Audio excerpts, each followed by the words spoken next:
Yakia Halkaroba and Dale Hakabu Kade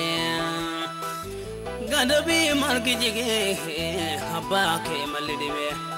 Halkaroba and Dale Hakabu Kade Bitiba Tarkafate Durubi Bargavate Halkaroba and Dale Hakabu Kade Kajuji Zahra Gisaha Lavolia Warasa Halkaroba Nale Hakabu Kade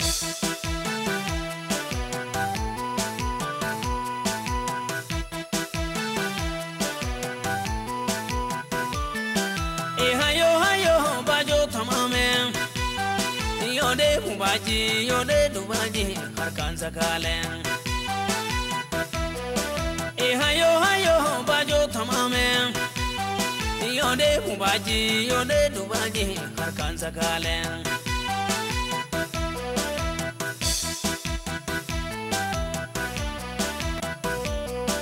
Kautawa yu Bajo Tamame Yode Mubaji Yode Dubaji Harkanza Kalen Funya Luka yu Bajo Tamame Yode Mubaji, Yode Dubaji, Harkanza Kale Kabadada Bajo Tamame Yode Mubaji, Yode Dubaji, Harkanza Kale Balechunjia Bajo Tamame Yode Mubaji, Yode Dubaji, Harkanza Kale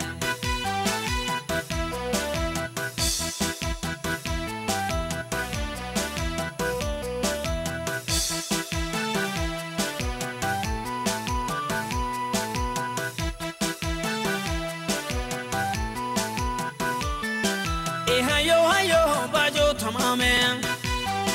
Yode Mubaji Yode Dubaji Harkanza Kale Hayo Bajo Tamame Yode Mubaji Yode Dubaji Harkanza Kale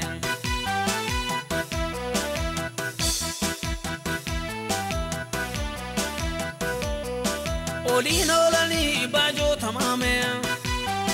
Yode Mubaji, Yode Dubaji, Harkanza Kale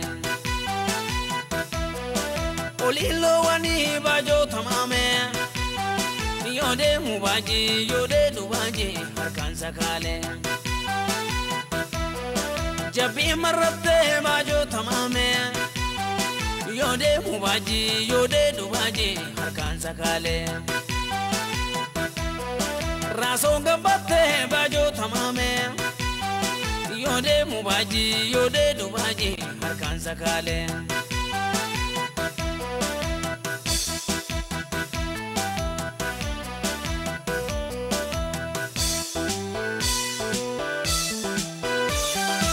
Radole,